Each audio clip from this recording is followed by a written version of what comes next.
চাল সিন্ডিকেটের মূল হোতা রশিদ গ্রেপ্তার। দেশের শীর্ষ চাল ব্যবসায়ী ও Bangladesh auto major and husking mill মালিক সমিতির সভাপতি আব্দুর রশিদকে গ্রেপ্তার করেছে পুলিশ।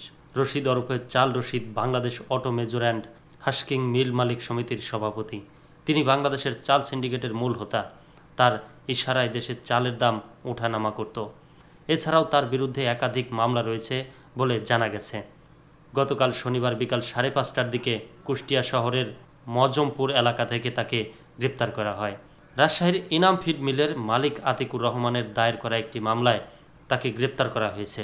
জানা গেছে আব্দুর রশিদের বিরুদ্ধে আদালতে 1,33,64,867 টাকা আত্মসাতের মামলা করেন রাজশাহীর আতিকুর। মামলায় বলা হয়, আব্দুর রশিদ তার ব্যাংক হিসাবে আতিকুর রহমানের কাছ থেকে 1,33,64,867 টাকা অগ্রিম নিয়ে মৎস্য খাদ্যের কাঁচামাল কিংবা টাকা কোনোটাই দিচ্ছেন না।